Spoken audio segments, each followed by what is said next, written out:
अरुण जी, आपके पास आता हूं। प्रशांत भूषण ने एक प्रश्न किया कि डीआरआई के लेटर्स हैं, तो कोर्ट क्या कहता है? ये पुरानी चीजें हैं, इनको बार बार क्यों लेके आ रहे हो? उसका साक्ष्य क्या है? डीआरआई के लेटर में नजीब शाह, जो बाद में सीबीईसी के चेयरमैन बनते हैं, central board of excise and customs के चेयरमैन बनते हैं, नजीब शाह, उनका कहना यह था कि जो इक्विपमेंट मंगाए गए हैं उनका ओवर इनवॉइसिंग किया गया, ये कंफर्म्ड है, हमारे पास रिपोर्ट्स हैं। सेबी को कहा गया कि आप इसकी जांच कीजिए।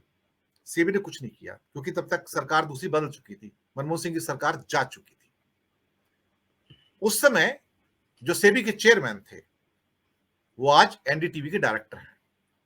मुझे कहने की जरूरत नहीं है कि धागे कहां से जुड़ रहे हैं, धागे कहां से जुड़ रहे हैं मुझे कहने की जरूरत नहीं है सर। तो वो चिट्ठी ऐसी कैसी पड़ी जाती है। उसके बाद डीआरआई ने यह भी कहा था कि मॉरिशस से बहुत सारी ऐसी पेमेंट्स आ रही हैं जो बहुत फिक्टिशियस है, वो हवाला का केस है सारा का सारा, उसकी इन्वेस्टिगेशन की जरूरत है, कुछ आगे बढ़ी है उसके अंदर, कुछ नहीं होता है। दरअसल यहां क्या कहते हैं कि दाल में कुछ काला नहीं है सर, सारी दाल काली है। पर शायद हो सकता है कि जो बड़ी व्यवस्थाएं हैं जो इसके ऊपर जजमेंट देने जा रही हैं, उन्हें दाल के अंदर काला रंग नजर ही नहीं आता सर। ये दिक्कत है, ये दिक्कत है। अगर देश ऐसे चलना है तो ठीक है, तो फिर हमारे में और नॉर्थ कोरिया में, रशिया में या फिर चाइना में फर्क क्या रह गया है? अगर खुद ही सब लोग उसको बनाना, रिपब्लिक बनाने में लगे हैं तो बना दीजिए, फिर हम स्वीकार करेंगे, हमें कोई आपत्ति नहीं सर। अगर आप शी जिनपिंग की तरह व्यवहार करना चाहते हैं और अब हर व्यवस्था आपके सामने घुटने टेक दे, और टेक चुकी है, अब तो बचा ही कुछ नहीं सर। हमें तो यह भी नहीं पता कि हम कब घुटने टेक देंगे और हमारा चैनल कब बंद हो जाएगा सर। हमें तो यह भी नहीं पता, जो राकेश अचल जी ने भी कहा था कि डर लगता है। डर सबको लगता है सर, क्या पता किस दिन हमारा चैनल भी बंद हो जाए। एक चैनल बंद कर चुके हैं मेरा सर अभी पीछे, जो मेरा रिजर्व चैनल था, बैकअप चैनल था, उसको बंद कर दिया। मैंने अपील किया, नलीफाइड, सुनते भी नहीं सर। अरुण जी,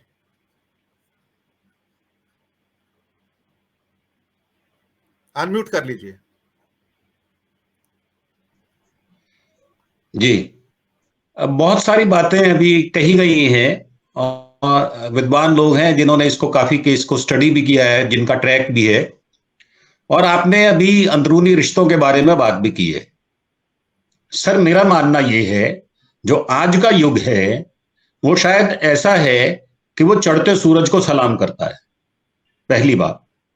दूसरी बात, क्या हमारी जो एजेंसीज हैं उनके नाखून और दांत काट लिए गए हैं? उनका तीखापन कहीं चला गया है? 2014 के बाद अगर आप देखें तो आपको नजर आएगा कि कोई भी फैसला आता है, उसके बाद में कोई घटना साथ में होने वाली होती है तो उस फैसले को वो प्रभावित करती है। ऐसा मैंने बहुत बार देखा है। जैसे कि आप बात कर रहे हैं इन्वेस्टिगेशन एजेंसीज की, बहुत सारे केसेस में मैंने भी इन्वेस्टिगेशन की है पुलिस की। वहां पर होता क्या है कि जब आक्षेप लगता है, आरोप लगता है पक्षपात का, तो मान लीजिए किसी के कहने पर आईओ को तब्दील भी कर दिया जाए, तो भी जो आने वाला होगा वो उनका साथी होगा, तो कहीं ना कहीं प्रभावित तो होगा। जैसे स्टेट बैंक ऑफ इंडिया की जो चेयरमैन थी वो कहीं ना कहीं प्रभावित थी बहुत पहले से ही, और उनकी अच्छी सेटिंग थी, और वो अडानी साहब के यहां उन्होंने बहुत अच्छी पैकेज पे नौकरी पाई। जैसे आपने बताया कि सेबी के जो चेयरमैन थे उनको कहीं ना कहीं एडजस्ट करके एक प्रतिष्ठित पद दिया गया। मेरा मानना यह है कि जो अभी फैसला आया है शायद वो इस बात से तो प्रभावित नहीं कर रहा कि 3 दिसंबर को ऊंट किस करवट बैठेगा।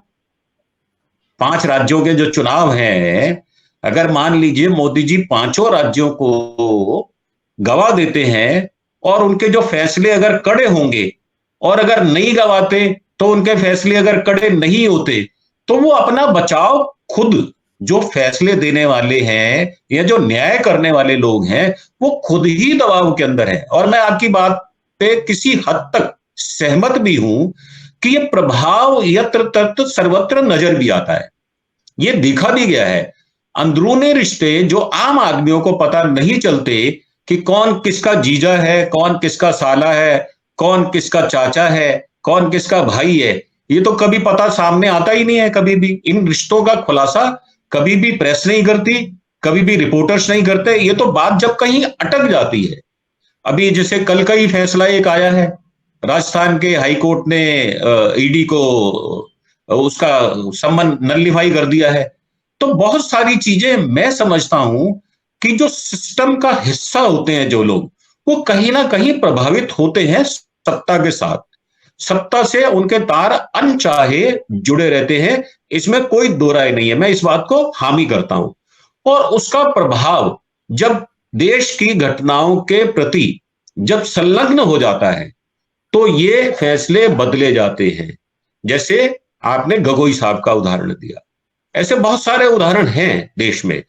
2014 के बाद इन उदाहरणों में वृद्धि हुई है, कमी नहीं हुई। कमी अगर होती या कहीं जुडिशरी एकदम से इम्पार्शल होती तो शायद हम ये चर्चा ना कर रहे होते। अगर जुडिशरी कहीं ना कहीं प्रभावित हो रही है, चाहे वो सत्ता से है, चाहे वो रिश्तों से है, चाहे वो अपनी पृष्ठभूमि से है। अभी प्रशांत जी की आप बात कर रहे हैं, शशि भूषण जी को काम करते हुए मैंने बहुत अच्छी तरह से देखा है।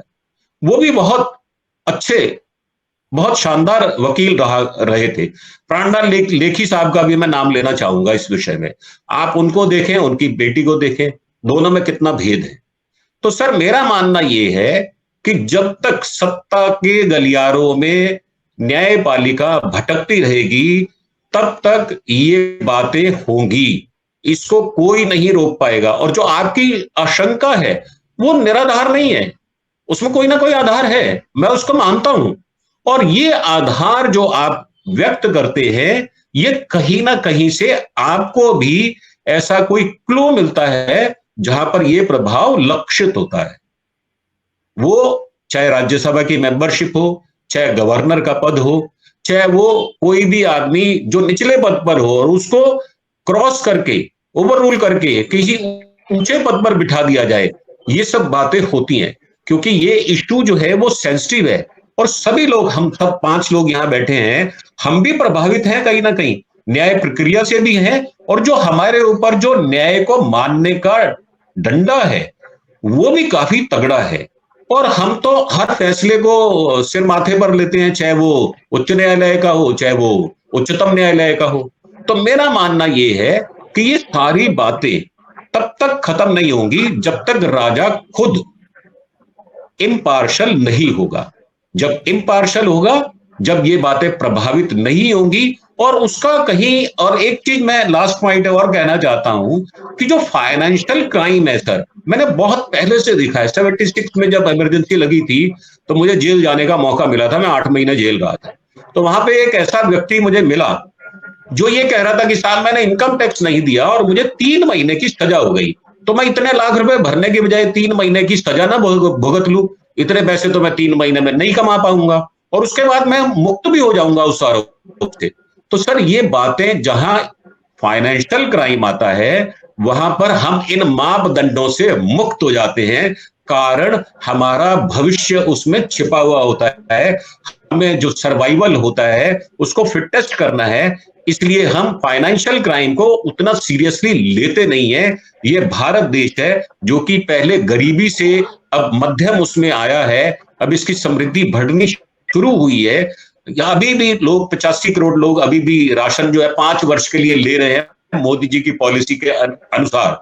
तो मेरा मानना यह है कि फाइनेंशियल क्राइम में जहां जुडिशरी आ जाती है वहां सजा देकर, दंड देकर, पेनल्टी लगाकर मुक्त कर दिया जाता है। तो ये व्यवस्था जो है इसमें कहीं ना कहीं दिक्कत है। और जो न्याय के नियम हैं वो कहीं ना कहीं फ्लेक्सिबल हैं, वो डिस्क्रिशन है जज साहब की कि वो उसको कैसे लेंगे, दंडित करेंगे, वार्निंग देंगे, फाइन करेंगे, कैसे छोड़ेंगे। मेरा मानना यह है कि हम इन सब बातों को विचार रखते हुए अगर हम कोई विवेचना करते हैं तो हम सही दिशा में आगे बढ़ सकते हैं। जी